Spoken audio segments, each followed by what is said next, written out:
I got my head out the sunroof. Assalamualaikum warahmatullahi wabarakatuh. Halo teman-teman, kembali lagi dengan saya Laura Lawenski dengan NIM 22004139, Program Studi Teknologi Pendidikan. Di video kali ini kita akan membahas mengenai konsep dasar dan ruang lingkup administrasi pendidikan. Video ini dibuat untuk memenuhi tugas mata kuliah saya dalam mata kuliah Administrasi dan Supervisi Pendidikan Universitas Negeri Padang. Oke teman-teman, kita tentu sudah tidak asing lagi mendengar istilah administrasi, bukan? Istilah administrasi sering kita dengar di perkantoran, di rumah sakit, ataupun di sekolah. Tapi teman-teman tahu nggak sih sebenarnya konsep administrasi?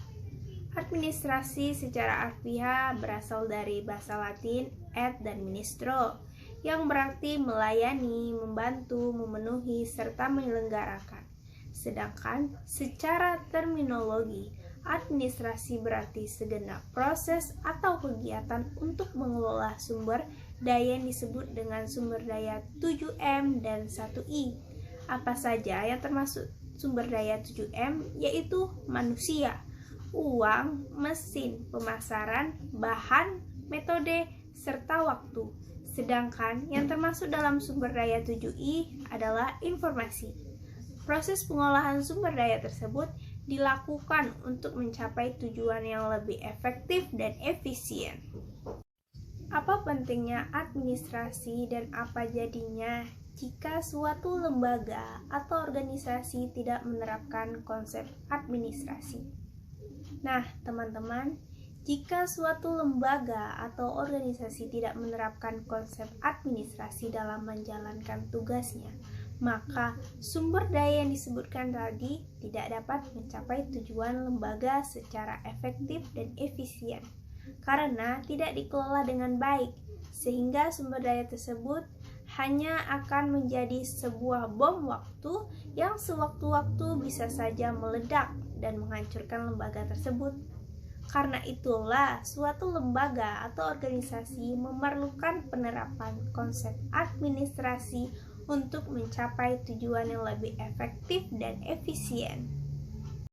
Nah, dari penjelasan sebelumnya, saya mengatakan bahwa administrasi itu merupakan suatu proses pengolahan.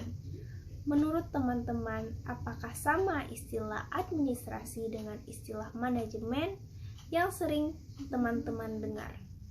Secara umum, definisi administrasi dan manajemen hampir-hampir mirip keduanya. Sama-sama berfungsi sebagai to control atau untuk mengatur dan mengurus segala sesuatu. Namun, dalam prakteknya, penggunaan istilah administrasi dan manajemen memiliki perbedaan. Istilah administrasi lebih cocok digunakan untuk lembaga pemerintahan yang tidak mencari keuntungan atau non-profit oriented dan lebih mengutamakan kepentingan sosial, contohnya rumah sakit, kantor camat, dan lain-lain. Sebaliknya, istilah manajemen lebih sesuai digunakan untuk lembaga swasta yang mencari dan mengutamakan keuntungan komersial atau profit oriented. Selanjutnya mari kita bahas tujuan serta manfaat administrasi dalam dunia pendidikan. Yang pertama, terwujudnya proses belajar mengajar yang bermakna. Yang kedua, peserta didik aktif mengembangkan dirinya. Ketiga, memiliki kompetensi manajerial. Keempat, mencapai tujuan pendidikan secara efektif dan efisien. Yang kelima, perencanaan pendidikan merata, bermutu, relevan, dan akuntabel. Yang keenam, masalah mutu pendidikan teratasi dan meningkatkan citra positif pendidikan dengan mengembangkan branding diri positif kepada masyarakat, sehingga setelah lulus dari kampus, mahasiswa akan benar-benar diakui dan dibutuhkan masyarakat. Setelah mengetahui tujuan serta manfaat administrasi dalam pendidikan, selanjutnya kita membahas mengenai lingkup fungsi administrasi dalam dunia pendidikan. Menurut Research Advance, terdapat 4 ruang lingkup fungsi administrasi, Yang pertama yaitu plan, yaitu merencanakan sesuatu yang terkait dengan sumber daya 7M dan 1I. Yang kedua, ada organisasi, bagaimana kita mengolah sumber daya tersebut. Yang ketiga, ada motif, yaitu bagaimana memotivasi agar sumber daya tersebut dapat berjalan dengan efektif dan efisien. Yang terakhir yaitu kontrol, untuk mengontrol atau mengatur sumber daya tersebut agar dapat mencapai tujuan yang baik. Keempat, ruang lingkup. Fungsi tersebut itu bersaling berkaitan dan merupakan tugas kita sebagai mahasiswa apabila kita besok masuk ke dalam dunia kerja dan mengolah pendidikan secara langsung baik di sekolah maupun di perguruan tinggi. Jika kita berbicara mengenai administrasi, administrator, manajemen, dan manajer, tentu kita akan berbicara juga mengenai profesi. Pernahkah teman-teman mendengar istilah profesi? Apa sih maksudnya? Profesi secara etimologi, istilah profesi berasal dari bahasa profession yang berarti mengakui atau adanya pengakuan yang menyatakan mampu atau ahli di dalam melakukan sesuatu.